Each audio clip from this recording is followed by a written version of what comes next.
So usually I do these things on Saturday, but my youngest son and my wife asked for my weekend, so I'll be doing this tonight. And then we'll all enjoy our weekends, hopefully, and rejoin ourselves to the market on Monday. So we've had a pretty eventful week this week. We had a non-farm payroll protocol. And much like I've warned every time I talk about, like if I ask a question about when do you set aside a time when you're not trying to be as active or not even trade at all? And one of those weeks for me is non-farm payroll. I don't like to trade on the Thursday and I don't like to trade on the Friday, and you watched me do Thursday and Friday executions. There are times when it's going to move, and it's not most of the time, it's sometimes.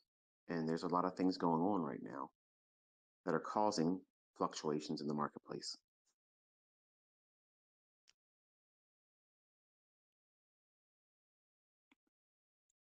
Perhaps you noticed today that there was a major bank that's garnered a lot of attention because it's been shut down by the authorities. And to be honest with you, I don't know all the details, so I'm not going to talk too much about it. But imagine for a moment that you had money in that bank right now. In fact, what if it was the only bank account that you had your money in? There's a lot of people lining up in front of that bank right now trying to get their money, hoping they can get their money. We're told that the FDIC is there to save our ass, just in case, up to $250,000 per bank per account. Well, what if I told you there isn't enough money to cover everything? And what if I told you that the FDIC terms state that they could pay up to 100 years before they give you your money back? So that's the fine print, folks. So there's a culling about to begin, and it's probably already beginning now. And I mentioned this many times in the past where, why are you learning how to do this trading thing? To prepare yourself to live a better life. Some of you want to get rich, and some of you just want to make ends meet. And some of you just want to have a secondary income to do whatever it is that you want to do. All of those things are fine. There's nothing wrong with that. But take a moment and think for a second. What if you were blocked from having access to your money?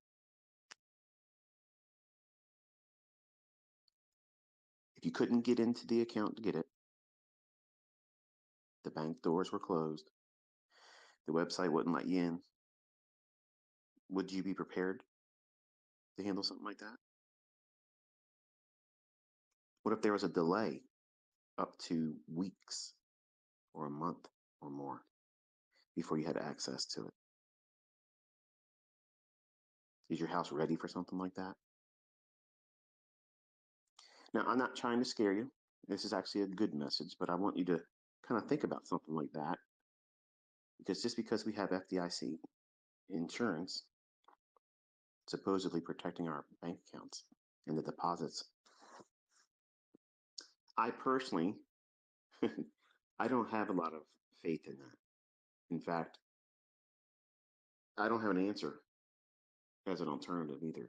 I know some of you will raise your hand and say, "Oh, that's crypto's job. That's why we have Bitcoin and we have all these altcoins.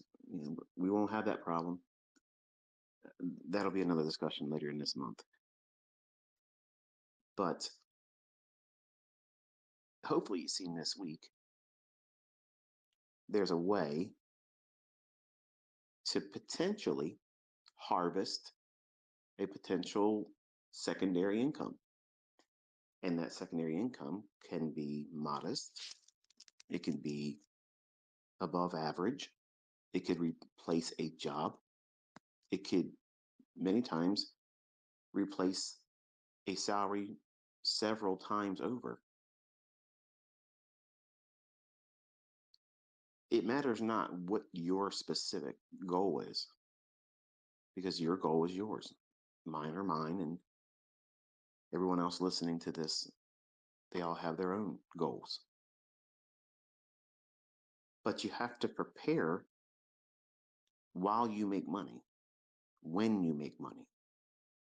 You have to prepare for times that are coming. They're going to be hard. Everything's expensive now, yes, I know. They're going to get more expensive, harder to get.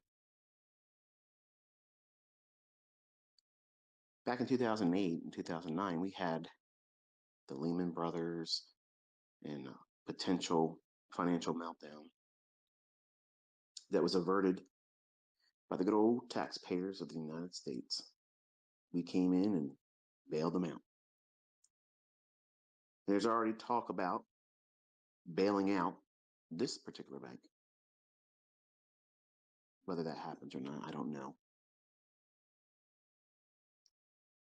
But if you studied the history around that 2008, 2009, they would lead you to believe that that was potentially financial Armageddon. Everything was going to melt down unless we bailed them out. So I want you to be aware that there are things that unfortunately are uncomfortable to talk about. They're not fun, they're not sexy, they're not in vogue. But we're fastly approaching a time when, if you aren't prepared to have the money that you're earning from your trading to be able to take care of things, like how much cash do you have on hand? Most of us have just a debit card or a credit card, and we have money in the bank. But what happens if you can't access it? How would you be able to function? Could you get gas in your car? Could you get groceries, diapers, formula, medicines, and prescriptions? See, we've grown accustomed to thinking that it's always available to us. Have it right now at our fingertips, push a button, it's ours, it's right there. And there's a lot of families right now that are scared because of what's going on with the bank that they have money in. Some of these companies that actually have employees, they may not be getting paid. Imagine that. Imagine that. They have mortgages, families to feed, car notes to pay, insurance payments, everything like you and I. And we're all sitting back chilling right now on a Friday evening, listening to some goober talk about stuff that you probably weren't wanting to talk about. But they are not thinking that sit back and chill. They're very uncomfortable right now, and rightfully so. But my concern is, I'm not panicking, I'm not going to lose sleep over this, but here's my concern. Over the years, whenever I've talked about quote unquote tinfoil hat discussions, the reminder has always been from me to you as the listener is they will pull something on a Friday going into a weekend. That's the MO, that's the way they operate, that's just the way it is. And true to form, here we have a bank failing on a Friday.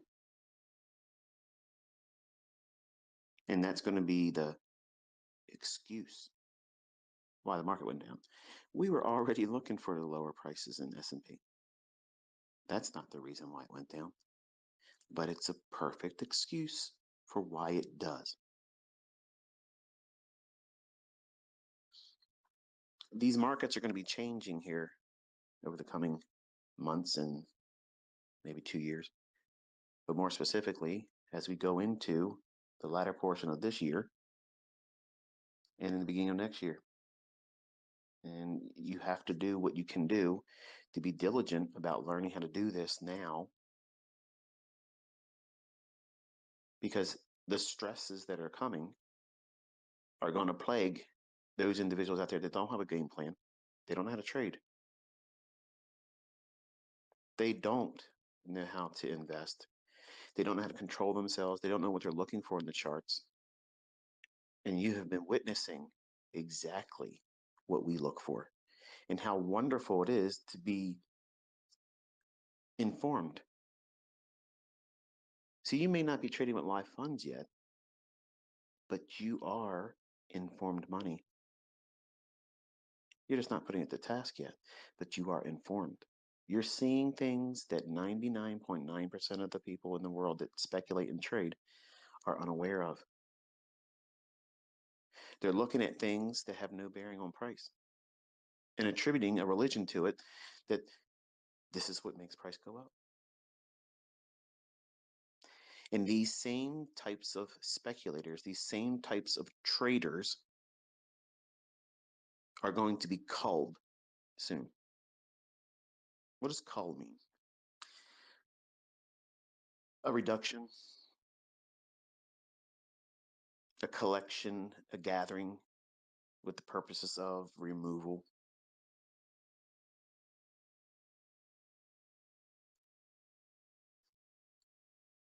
I'm not going to be able to spare all of you, obviously. You're all going to have your own demons to wrestle with and your own character flaws, and that's normal. But for those that are here this year to put the time and effort into it, you're learning a skill set. As long as there's a market and we have access to it, you'll probably find a way to eat. You'll probably find a way to make ends meet. I promise you this, over the next 24 months, everybody's expectations about pursuing the good life, that's going to be diluted. It's going to be, I'm glad I can make ends meet.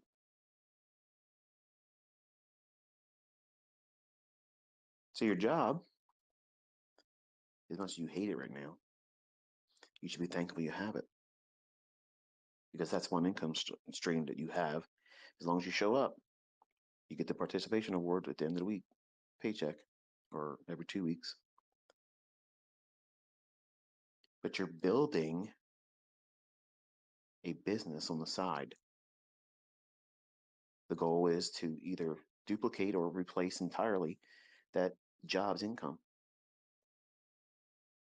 Where everybody else in speculation and trading, they want a Lamborghini, they want a Ferrari, they don't want a Bugatti, do they? Nobody wants a Bugatti. I'm so tempted to get one. Can you imagine that sitting up on my banner of my YouTube channel? Look at this guy, Bugatti. It's a demo. So everybody else has got that mindset right now. They still want to pursue, that Lux life. There ain't nothing wrong with it. But they're going to find that it's going to be much more challenging in the coming weeks, months, and year. And a lot of things are going to change, and it's going to change will come abruptly. Just like it did for some that have their money in that bank, Silicon Valley Bank. The CEO knew. He sold about $4 million worth of stock about 2 weeks ago. And he'll have to answer for that, I'm sure.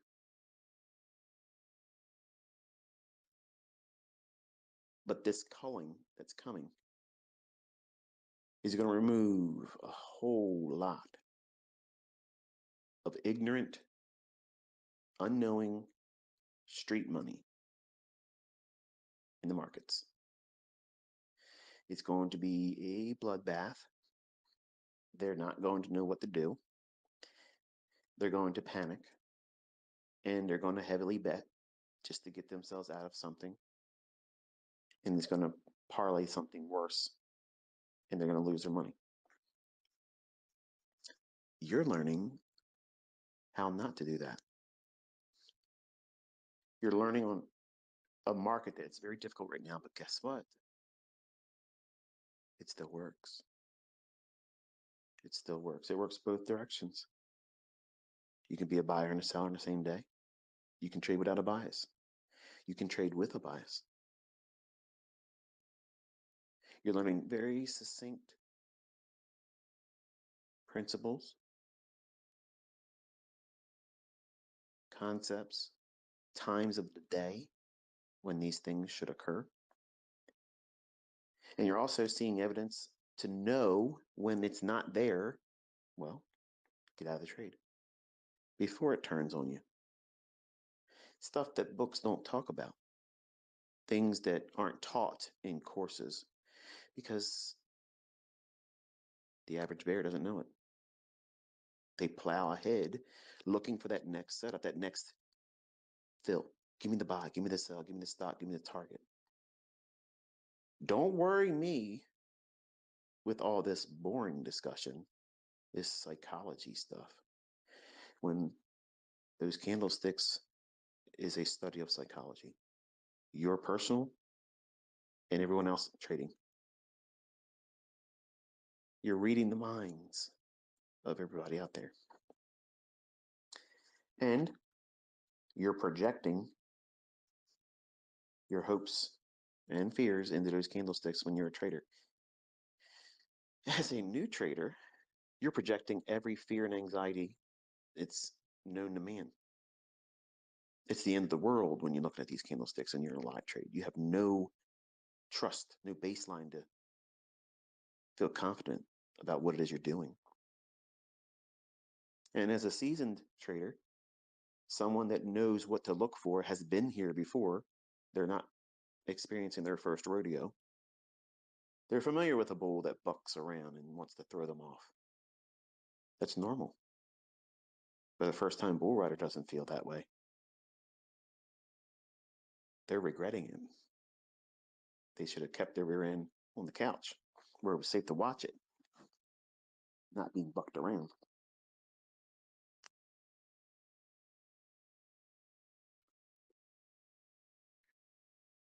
But you're learning. And some of you, I'm pleased to notice, that you have been aware just in the first month how much you have been learning. And I'm encouraged as a mentor because sometimes I wonder, are you really putting the work in? Or are you just watching tweets and waiting for me to disappoint something? And that's the extent of it. That's your participation. That's the level of interaction that's going to be there. And it won't go any further than that. And that's unfortunate. That's what you are right now. My encouragement is for you to get more involved because we only have a few more months left. Think about how fast January 1st came and went. And we're starting the middle of March already next week. Time flies, folks. It's not going to wait for you. And yes, I know there's a lot of other things you could probably want to do instead of looking at charts and back testing. Staring at recordings that you've recorded of live price data while you were at work, at school, or sleeping.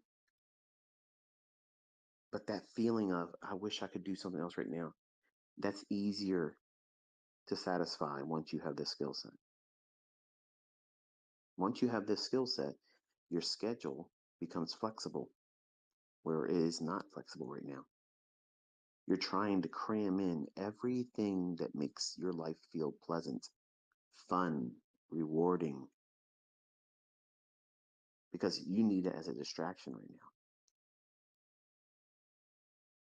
And I'm reminding you that you need to keep your focus on this task this year. It will serve you well going forward. But you have to work for it. You have to show up every day. You have to put the work in and do the things that are uncomfortable right now. Defer weekend living. Defer all the little perks, the things that take your attention, money, energy. Pour all that into this. You're making an investment in yourself. And this investment, you can't even imagine how much better it'll be for you once you have it and you're implementing it. When everybody else is getting sacked, made redundant at their job, because that's coming. That's part of the culling as well. This whole thing with COVID the last few years, I told everybody that was in the earshot of me, you're not going to see the real problems that shutting down everything as long as we did. It's all coming home to roost. It just hasn't made its way to your household yet. Some of you it has. For many of you, it hasn't yet. And the best thing you could be doing right now is what you're doing right at this moment. Taking in information. Taking in information that you can take, translate that into a skill, and that skill translate into another income stream.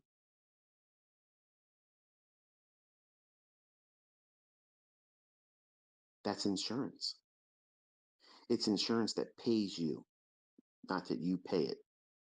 And as long as you don't have to use it, you should be thankful. This is insurance that it's going to pay you, pay your children, your spouse, significant other, your family tree. And when everyone else next year is freaking out, panicking, not having enough, you're going to be in a position to have more because you have this skill set. Remember, one contract, one mini contract, put the task 5 handles a day, and you can see how easy that is. Don't be discouraged if you're new and you think that that was a statement that makes you feel inferior. Oh, it just makes me feel bad because you say it's easy and I don't think it's easy yet. It'll be easy by the end of the year. You have to keep showing up. Remember, you didn't swipe a credit card here. There's no PayPal,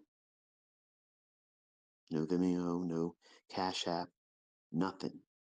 The only thing you're doing is letting me help you by just showing up, taking the information in. There's no ads here. I'm spending my Friday night investing in you.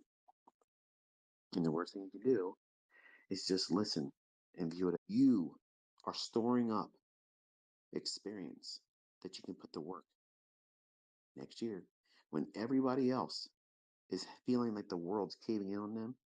They can't afford things. They can't do things. They lost their job.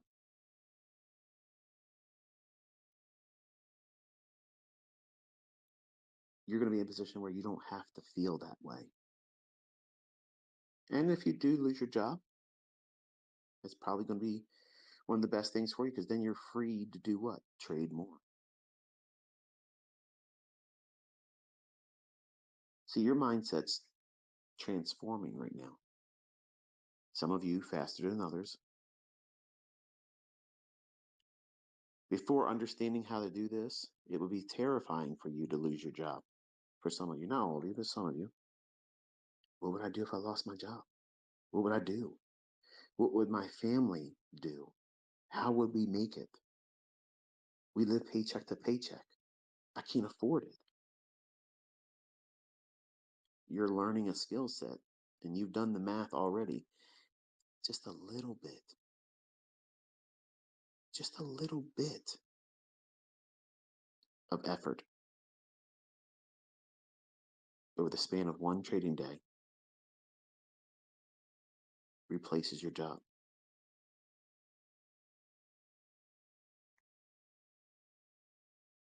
The reason why it doesn't feel like that's possible for you is because you've magnified all of your problems. You've elevated every obstacle that you may or may not actually have. Because what if thinking, what if this happens? But what if that happens? What if I fail? What if I don't really learn how to make money before November and ICT stops and I don't know how to do it? You'll have everything at your fingertips. Don't worry. Worrying about how you're going to be in November is irrelevant right now. What happens if you learn how to do it before November?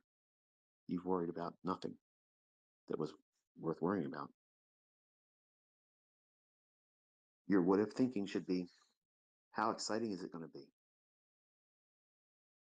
How exciting is it going to be for me as a new developed speculator with a skill set that I now am armed with? And whatever this world throws at me, I'm not limited to whatever my paycheck tells me I'm worth. That's how you should be thinking. Not, what if I don't learn this in time? What if I start and I lose money? You're going to lose money the rest of your career. That's what every trader does. Losing's part of it. And you're worrying about it like it's going to go away, like you can avoid it. You watched me have losing trades this week. Did it have any effect? If you watched that last video, you can see it didn't affect it at all. But your skill set that's in development right now, it's like a superpower that you haven't discovered you have yet. For some of you, it's going to give you overconfidence and almost stroke your ego to the point where you think you're better than anyone and everyone. You'll be humbled. And for those that are more balanced, prepared for the responsibilities of having this new superpower. What's the superpower, by the way? What is the superpower? The ability to write your own checks, to go on your own steam, to be able to tell Carl to pound sand. Enjoy working, Carl. I got places to be and people to see, and you ain't one of them.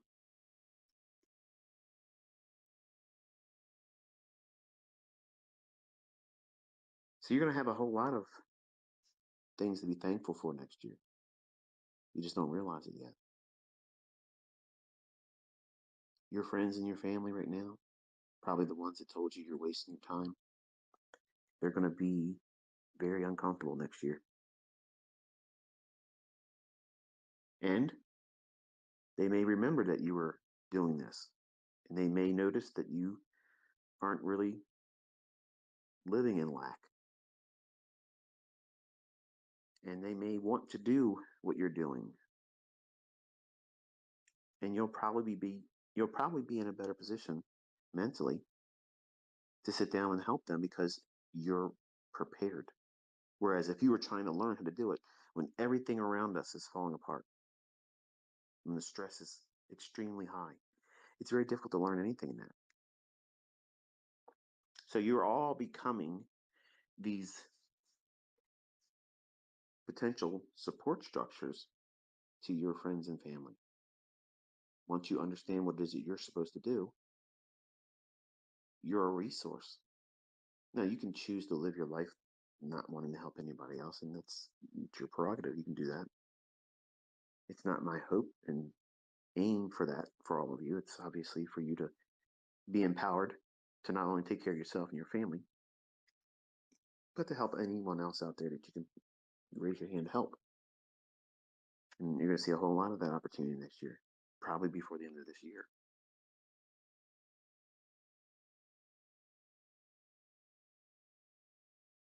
Seeing what you've witnessed with just the new concept of a new week opening gap and seeing how that draws price to it, much like a black hole. These fluctuations in price, they're not random, folks. They go to levels that make perfect sense. If you understand what that level is about, it's the purpose of it. Why should it go there?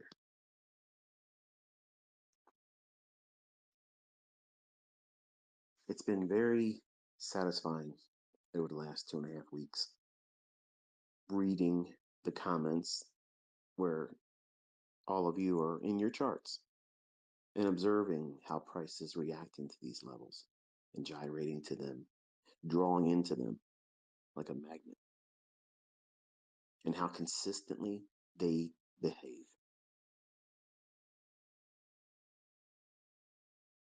It's been in your charts all this time. In fact, people talk about them.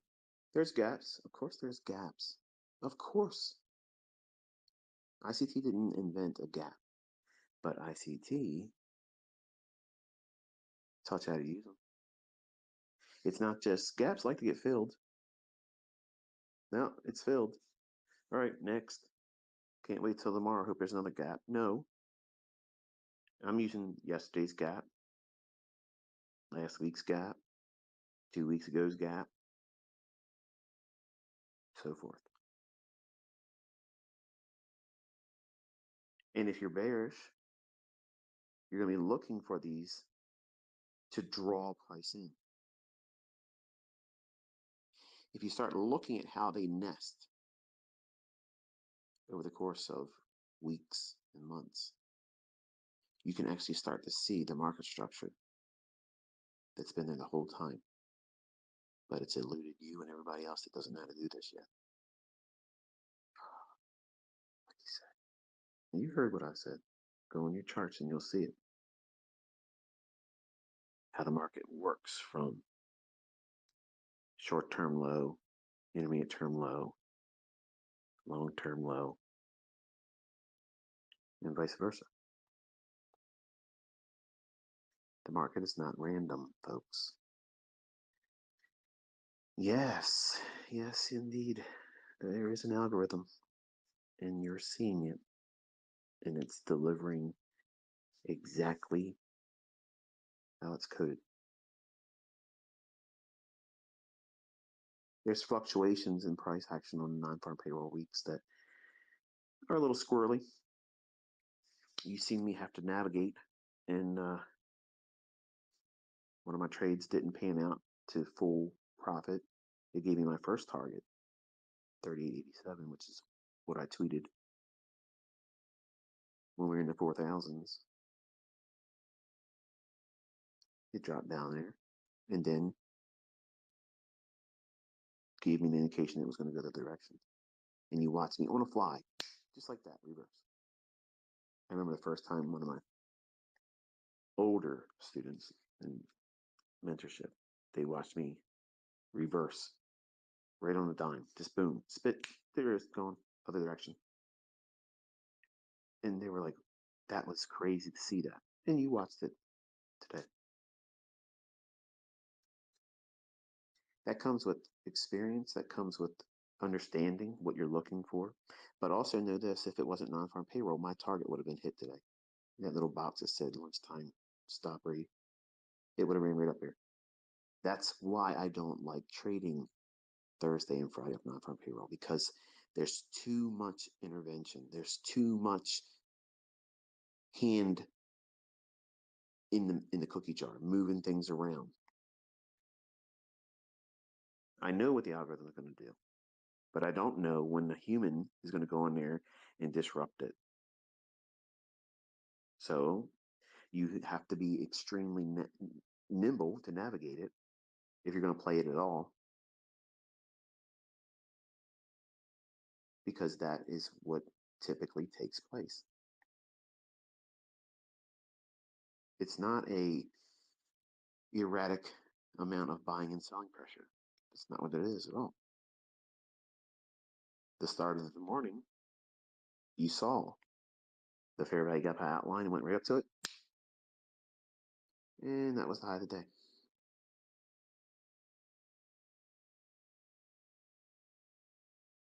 I made allowance for maybe running for another attempt higher.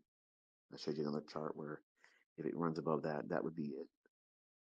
And if I was being honest 100%, if it had gone to that one, I would have called that as the daily high. But it just so happened that the first fair value gap I outlined, that was the high of the day. And the market started going lower.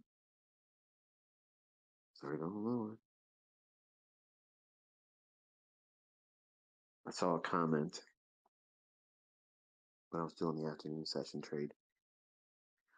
It dropped down to a fair value gap that I changed the color to, obviously, to whenever I have a fair value gap that's like a hue of red or pink or something to that effect. That's usually my view of it being bearish. If it's green or blue, something to that effect, I'm viewing it as something bullish. If it's not either one of them, then I'm just waiting for more information. I'm observing it. My son asked me, was there any reason why my colors are used? And I said, well, I guess subconsciously that's how I internalize it. But I never really actively said anything about it. I think maybe some of you that were more aware and looking at things more critically probably observed that. But I saw the tweet sent to me after I shared the afternoon trades, where I sold short as it was inside of a fair value gap. That price was above, it traded down into it, and I went short right there. Because you're in an area of inefficiency. My expectation was price is going to go lower. So if price is going to go lower, you can trade short in the fair value gap anywhere. As soon as it enters it, it's okay. It's the equivalent of selling short on a sell stop. That's how I internalize it. But I'm trading within a range of that fair value gap. I'm trying to get, preferably, consequent encroachment, the midpoint of it. Because that's like the perfect little area where I don't need to be at the high end of it to be short. And it's not the lowest of the range that makes that fair value gap. So I'm trying to get in there. Anything better than the low of the fair value gap when I'm bearish. And you saw how that performed. It moved outside the fair value gap, went down below, it came back up, and then I added more as it bumped the bottom of the fair value gap. See, that's what real support and resistance should perform like in price. The problem is you aren't ever going to know which line to draw that's correct, because it's always going to go through it, not respect it. And that's why look, if it was just as simple as support and resistance, those books would be constantly on the best sellers list. They're not, because it's subjective. Whereas if you understand the first 30 minutes of trading, 9:30 to 10 o'clock, I've been intrigued to notice that not one of you has yet noticed this, but it should go in your journal right now. In the first 30 minutes, the fair value gap that I mention every time, that's the one that's critical throughout the rest of the day. Have you noticed that? Oh no, I got to go through that now. I got to go through all my charts and go back and look at those tweets. Yep, it's there.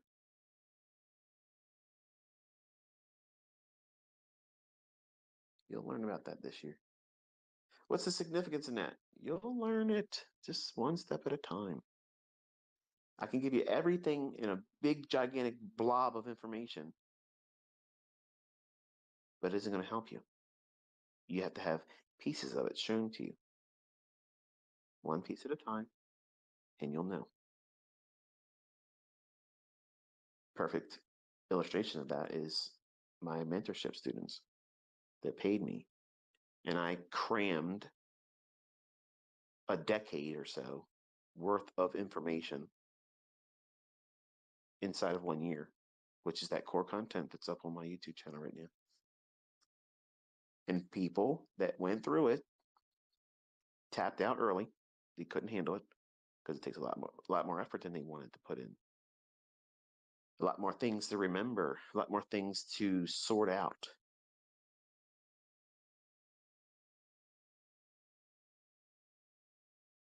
But those things are going to take you time to learn. And which ones are you going to use for you? That's what this whole year is about. I'm showing you not the same thing all the time. I'm showing you different approaches to using the things that's already on my YouTube channel, allowing you as the viewer, the trader in the making, to decide, wow, yeah, that makes perfect sense to me. I'm going to use that. Predominantly, and I'm aware of this, and most of everyone else is too, when it comes to me teaching something new, it's like, that's it. That's the thing. That's the thing I was needing all this time. And for some of you, that might be true. That might be true for some of you. But there are students of mine that I see and I recognize them all the time. No matter what it is I teach, if it's something new, they will invariably say, this is it.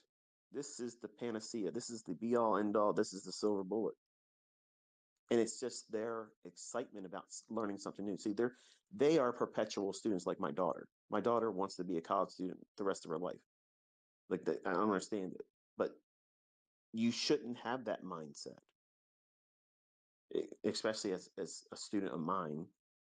Yes, I guess it is fascinating because I think it's my life's work and it is great. But your job is not to just love everything because ICT talked about it. And I'm thankful that some of you just feel that way. But let's face it, not everybody's going to trade a breaker. Not everybody's going to trade an institutional order flow entry drill. It just isn't going to resonate with them. It doesn't mean it sucks. It doesn't mean that one thing is better than the other. And I get a lot of questions sent to me through TradingView and Twitter. Which PD array is better? In the new one I just saw the other day, it may have been today, I don't know. It's a little bit of a blur in time, but the tweet was, what's more powerful, more significant? A divergence between the NASDAQ and the ES, or ES and the dollar? To which I responded, they're equally efficient. Like there's no advantage. One of them is enough. If there's both the dollar and an index divergence between the three averages, the Dow, the NASDAQ, and the ES, if one of those fail to confirm lower lows or higher highs, that's enough.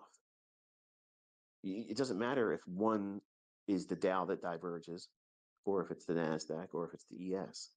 As long as one of them diverges and you have a narrative already in mind, then the S&P, it means something. But just because S&P is forming, if you don't know what you're doing, if you don't know where you are in market structure, where you are in time of day, what liquidity is yet to be taken and engaged, or what inefficiency it's aiming for, you can trick yourself just by looking at S&T. But it's funny how when I'm talking about S&T, it's there. Why? Because I'm bringing you the narrative. That's the part I'm lending to you, that experience. Watching price through my eyes. Those old 50-year-old tired eyes. You're learning how to do this incrementally, which is the only way you can learn it. And for some of you, it's not happening fast enough and you're vocalizing, sharing your frustrations through tweets. And I must say, that's unfortunate because I've asked many times for you not to do that because, number one, the only thing you're doing is reinforcing subconsciously that you're probably going to be unsuccessful because you're focusing on, you're elevating, you're placing all the emphasis on your shortcomings and you're doing it in a negative light, like you're bringing all the energy and highlight and spotlight on the fact that you can't do it. I saw a student or a viewer, I'm not sure what it is. It could be somebody that's trolling, but they said, I hate myself because I can't learn this. Well, that's the worst thing. Apparently you're not listening, because if you really feel that way and you felt compelled to type that out and just toss that out there in the abyss, into the ether, what's going to happen? You kept some of that internally. You kept it. You didn't throw it away by just typing it into the internet, sending it into Twitter. You signed it to your soul. Like you literally tattooed the pain, the regret of that tweet, that emotional stimuli that you've elevated it to. You have retained that internally, and you now have to work through that. And every time you do it, you're building up more callous. It makes it harder for you to get down to the flexible skin that you have to be as a trader. When you build up all these calluses, which is all emotional and psychologically done to yourself, you lose the elasticity of having healthy skin as a trader. That's why it's important for you to listen to me, so that way you don't get the scar tissue. The scar tissue is not so elastic. It limits you. I've been stabbed in my thigh. I was a younger man that tried to take my car off me. And every now and then, if I'm doing certain stretches or whatever, I can still feel that tugging in my thigh because there's scar tissue there. So the same thing applies with you while you're learning how to do this. You don't want to encapsulate a negative feeling about your shortcomings. Don't encapsulate that moment of regret or despair or doubt. Instead, whenever you have that impulse to do that, you need to change the vocabulary. Instead of saying, I hate myself because I can't learn this shit. That was the tweet. Instead of typing that out and sending it into the ether on Twitter, say something like this. I'm not there yet, but I'm excited that I'm going to absolutely kill it. And I will know exactly how to do this before I ever thought I could. Now, you may not wholeheartedly believe everything you just typed, but your subconscious retained it. You're programming yourself with positive self-talk. It's important, folks. It's absolutely crucial because this game is won between the ears. It's not won with the clicking of your mouse. Because long before you press that button on your mouse, there's a war going on between those two temples of yours. That gray matter, that 7-pound universe that's inside your skull, it's wrestling. And the only thing it's wrestling with is the only thing you gave it. The worrisome thoughts, the what if thinking. What if I fail? What if what if everybody laughs at me? What if they ask me for my results and I can't show it? What if my spouse asks me, did you lose any money today? See, that's what you're feeding yourself. You're feeding yourself that constant diet of negativity. And is it any wonder or surprise when it comes time to doing a trade, you're scared? Of course, it doesn't make any sense for you not to be scared because you've conditioned yourself. And then you feel like you shouldn't be scared to press the button or worried about the outcome. Or if you take a loss, it's monumental now because you've told yourself dozens of times before you even walk to your computer, before you even check the charts, you've already convinced yourself that you're probably going to lose money today. I'm probably going to lose money today. It's going to be one of those days. Well, let me get in there and get it over with. And then you go onto social media like it's your therapist. Like someone's going to be coddling you and saying, honey, it's okay. Listen, chin up. Okay. Keep doing exactly what you're doing and you'll get there. I'm not going to tell you that. If you type those things into Twitter and my handle's attached to it, you're never going to hear me or see me say, keep doing what you're doing, buddy. That's the right way of doing it. That's the wrong way of doing it. You're encouraging negative thinking, toxic thinking, more specifically. And you have to guard yourself from doing that. And I know it's hard, especially when you're new. It just feels normal for you to vent. Believe me, I know all about that. But when you're new and you're learning, it's crucial that you guard your mind and you don't allow your mind to run around like a child and emotionally charge every experience in light of its negative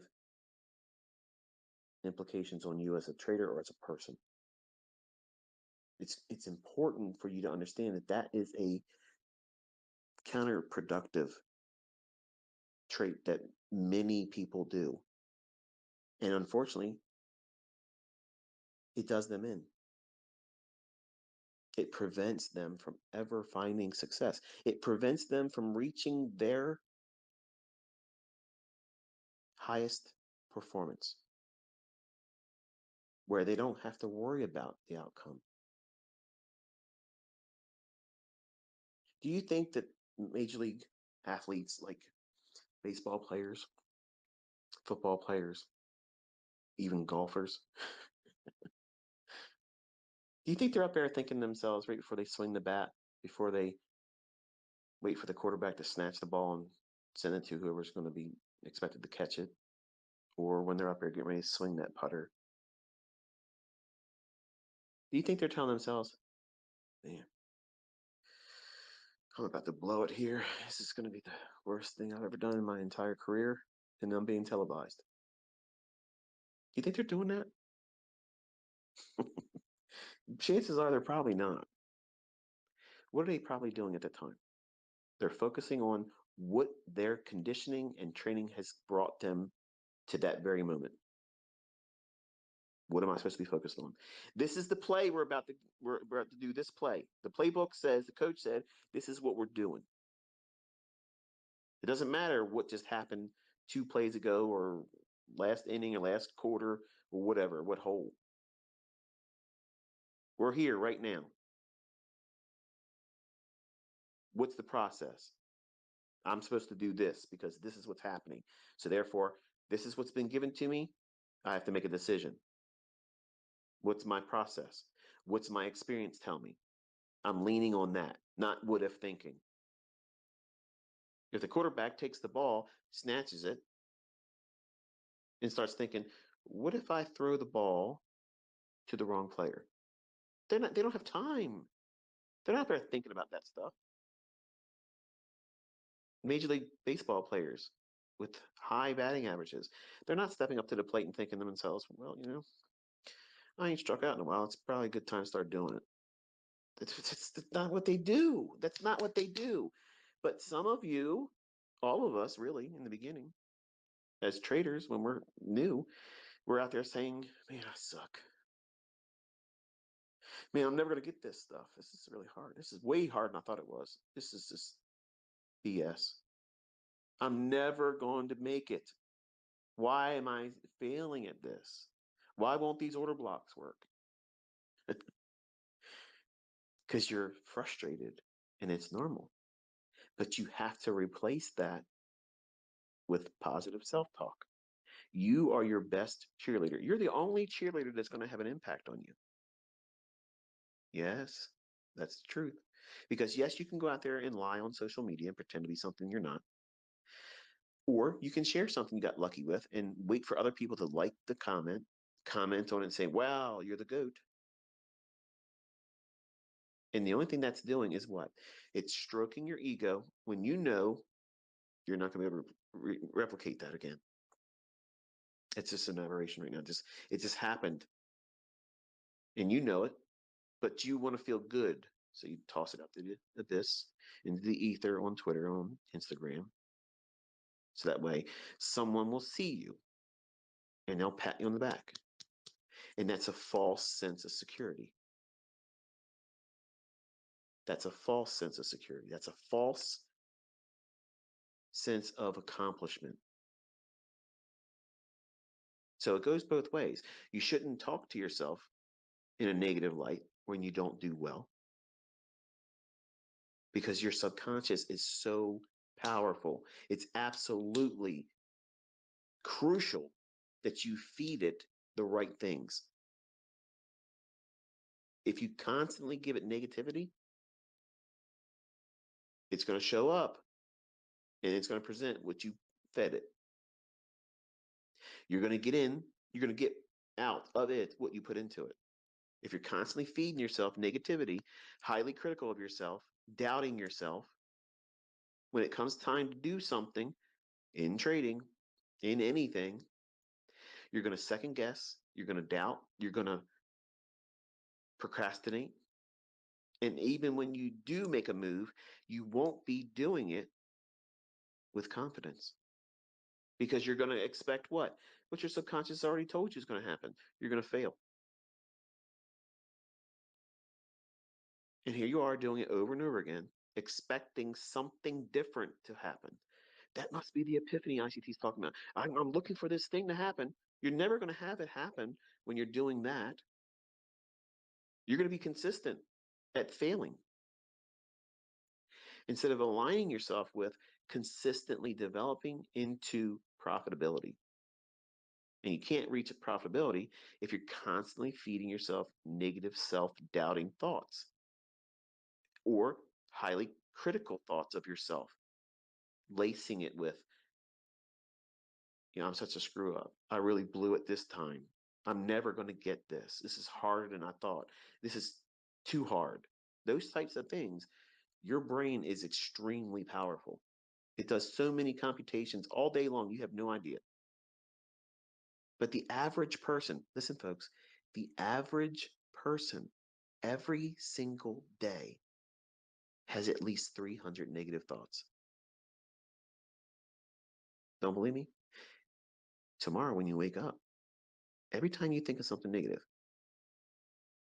put a little check mark on a piece of paper, or send yourself,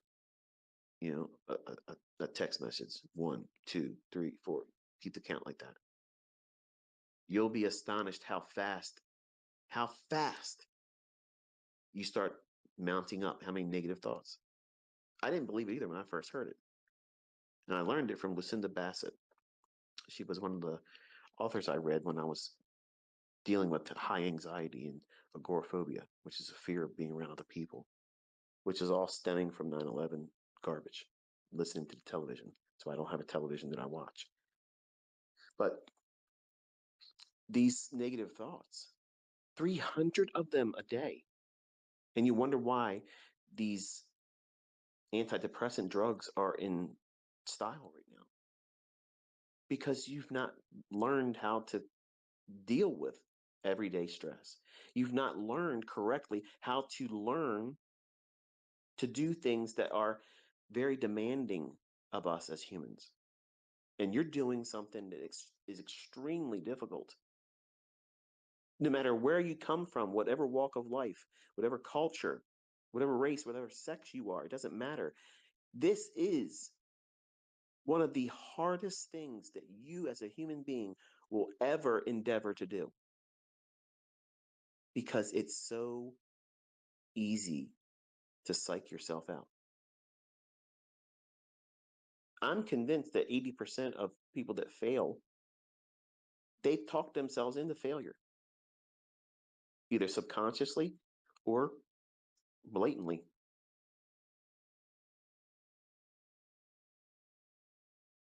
Think about what you've done to yourself as a trader. If you've traded with live funds and you've blown that account or accounts, you can go right back to the moment where you knew at that moment, right before you did it, when you still had money in the account, the day that you did like 25, 30 trades, over leveraging, trying to fix something, trying to just do whatever, at some point, it became like you just wanted to end it all because it was too painful. Just click until I don't have any more money left. I don't have the discipline to do it right. I've already convinced myself that I'm never going to do this. So let's just blow the account and be done with it. So subconsciously, what? Your mind tells your hand There's something to do. Push the button. But the chart's saying nothing about doing anything at all. You're never going to see a book written like that. But that's the stuff that goes on for real. That's the very thing that's going on in the mind of someone that's blowing their account, going into severe drawdown. Their subconscious is manifesting themselves through that transaction or series of transactions. The subconscious already knows that you're failing.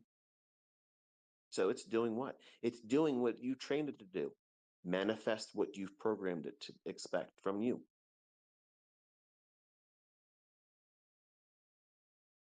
But when the money's gone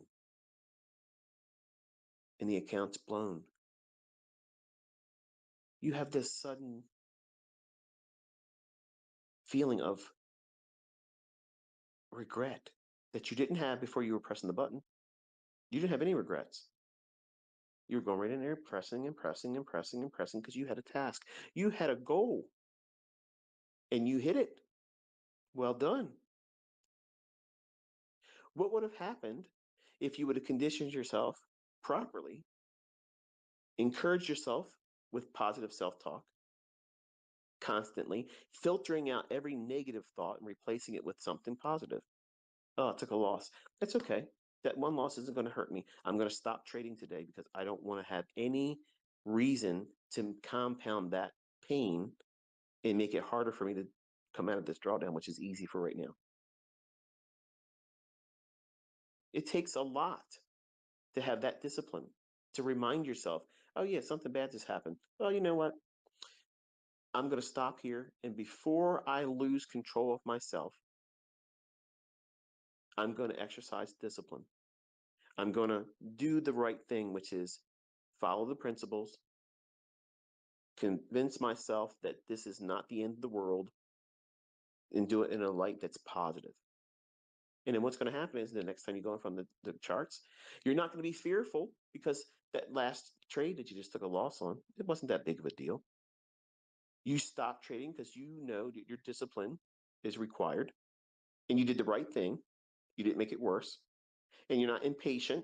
So you're not trying to rush to get it right back because you lost a trade. And that way, when you go into the next trade, what are you feeding off of? The positive things that you've reinforced your subconscious with. None of that fear, none of that regret is manifesting in the next trade. You're going right back to why are you doing this? You want to make money. You want to live a better life. You want to have a secondary income. That income doesn't just fall in your lap because you told yourself you suck. That income isn't coming because you told yourself you deserve more and it's just harder than you thought it was going to be, though. How's that productive? But that's what you have to be aware of. Every day, you're feeding your subconscious the very reasons why you're either succeeding or you're failing. And it takes a lot of effort to constantly keep your mind focused on the positive things. In recent years, it's very hard to stay positive about anything. It's depressing if you look around and see what has been going on. But you still have to grind and prepare yourself mentally for this.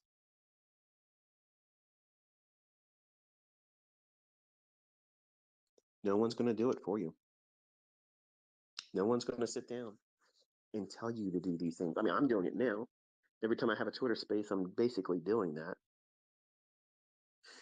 But it's a bit annoying when I see students in Twitter tweeting to me or copying me in a tweet where they're complaining with a negative tone about their inability to do something by now. I should have been learning how to do this X months ago, but I'm still losing in my trades when you're not supposed to be trading. I don't get it. You're not listening.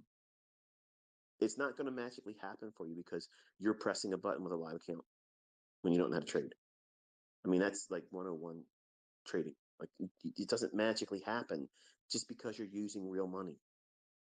You have to be able to do this consistently by reading the tape with no trades put on, not a demo, for months.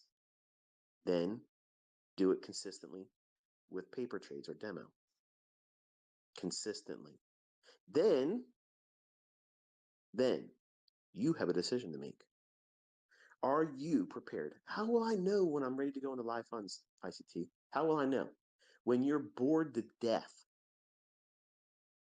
you go in every single day and you can get your 5 handles. And it's easy for you to do it. Then you can entertain that thought, but not before. If you are nervous or have any anxiety, or do you get angry when you have a losing trade in a demo? If you're angry over that transaction, you're not ready to trade with live funds. Believe me, you're not. If you're overzealous about getting into a trade, even in a demo, like you're so excited to push the button because you want to see it deliver like you want it to deliver, you're not ready to trade with live funds, because you have created a environment that is charged emotionally. It's either euphoria or it's doom and gloom. It's the best or the worst when it needs to be indifferent. You need to be able to look at these trades like a psychopath. There's no emotion. Like you're a serial killer. You're literally looking at these candles, knowing that the other side of that trade, someone's bleeding. And you don't care. Matters not to you. That's the reality of it. But what happens is you have conditioned yourself to be a lamb. And you walk out there all by yourself, scared to death, and you press the button. You walk into the slaughterhouse. And you're counting the seconds down until a lion devours you. And when it does, in your last moments of life in that trade before it stopped out and you're in a loss, you're squealing, why did this happen to me? Why am I being devoured? This shouldn't be happening to me. When you, as the lamb, walking out there ill-prepared, you have no defense. You have no defense against the lion.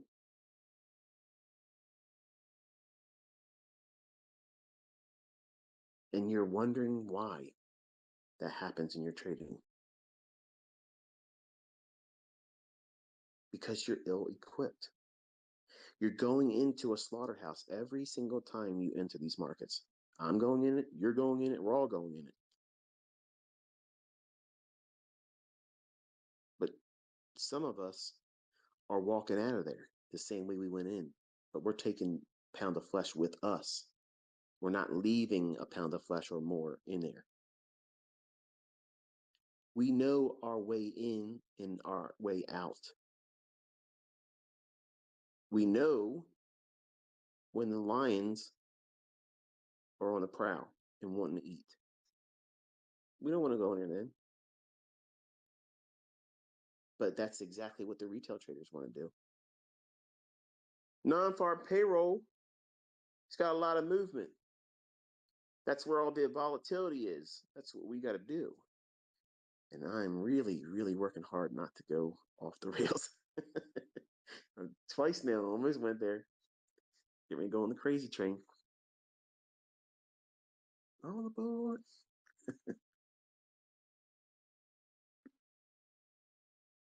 Retail thinks about these high impact news drivers. And some of them are good, but some of them aren't. But this is where you want to trade. And ICT says, don't trade here. Look at this trade. Look at my trades this week.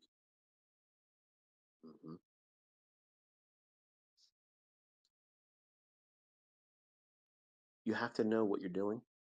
You have to know how to think. And you have to guard your mind. You can't just walk out there and expect whatever happens is going to be detrimental to me and it's going to end me, and this is the way you got to just get your experience. You can just get beat up. No, that's not that's not how it is. If you listen to me, you will have experiences where it doesn't pan out for you. That's fine. That's normal. But you'll have more experiences where it does pan out in your favor, which allows you to do what? Spend more time doing it without being frustrated to the point where you give up, which is what 90% of people do. That's what I try to do as a mentor. I'm placing your attention in the charts at the moments that the things that I like personally, and I believe is going to pan out, it allows you to see it there. Whereas you may not have noticed it or expected it happening, and it looks like, oh, look at that move here. That would have been cool for me to see that coming. Well, now you have someone telling you when those things are happening. So that way you can go in, study it, observe it, and see what it's doing when it does it. While you're doing that, you are talking to yourself like you saw that coming. So you're borrowing my experience. You're watching real-time price action, moves that are happening consistently day by day. And then you're telling yourself through your journal, in your own words, this is what I expected. You're talking to your subconscious by doing that. It feels weird when you first start doing it. It feels like, what am I doing? Just do it. I promise you, just do it. If any of you ever meditated, one of the things and functions that you do, with your mind while you're meditating is you're constantly giving yourself positive reassurance. There is no emergency. I'm home right now in my own body where I'm at right now. I'm in need of doing nothing, and I'm in need of nothing. There is no emergency. I am comfortable in my body right now. I'm comfortable in my present state right now. My mind is at ease. I'm anxious for nothing. My body is strong. My body is healthy. My body's at rest. And this is peaceful to me. You go through a period in your day a couple times like that. Just go to a quiet place, and maybe a place in your home. At work, you may need to go to your car. If you have breaks, do that. It makes things a whole lot better. Instead of going out there and smoking your cigarettes, condition yourself mentally like that and manage everything. You manage your blood sugar, your cortisol, your adrenaline, all those things that's many times probably causing you to want to go out there and get a smoke break. And your health will improve, your ability to maintain focus and manage the stress that everybody has every day. And some of you have never really felt stress yet until you start trading with live money. And it may not even be a lot of money, but the fact that you have money at risk, it's going to feel a lot more significant than it really is. I mean, let's be fair. If you lose 250 bucks, you're not going to end your life over 250 bucks. The world's not going to stop turning over 250 bucks, but it's 250 bucks. I have a lot of money. And if I lost $250 that fell out of my pocket, I'd be like, man, I wish that didn't happen. I'm not going to starve over losing that 250 bucks. But I'm not going to sit there for a week and complain about, oh, I wish I wouldn't have put that money in that pocket, because when I reached in and grabbed something else out, like my car keys, and boom, the money fell out. I can tell you where I probably dropped it. I'm not going to spend 2 weeks complaining about it and saying, oh, I was stupid because of that. But that's what many of you are doing in the beginning while trying to learn how to trade. You're taking everything that you're doing, and it's a scorecard. And you're never, ever being honest with yourself. Think about it. You're never giving yourself positive feedback about anything that you've done correctly. The only thing you're doing is honing in on what? The thing you did wrong. And if you constantly keep telling yourself, try it with your spouse. Gentlemen, your wife comes through the door. You ain't seen her for a little while. She's been out with her friends or whatever. Tell her what she's wearing doesn't look good on her. Make sure you have your blanket and your pillow, because you're sleeping on the couch tonight. But then tell her the nail polish she has on her hands, you don't like that either. How much of that is she going to tolerate before she tells you about yourself? Probably with a rolling pin upside your head. It's like anything else. If you constantly feed negativity, and this is what you want to do also with who you're around, who's influencing you. Is it constant negative drama? That stuff is draining. It's draining for the people that do it, who may think it's entertaining for them, but it's a lot of effort to do that kind of stuff. It's toxic.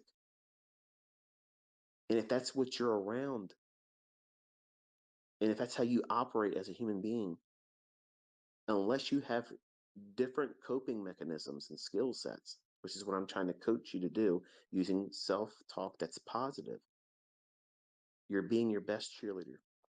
You're guarding your mind. You'll be better equipped to do the things that's required as a trader that way. In fact, you can use these skills in your everyday life. Managing the stresses of work, managing the stresses of a marriage, a relationship, children, parenting. If you're a single parent, which I was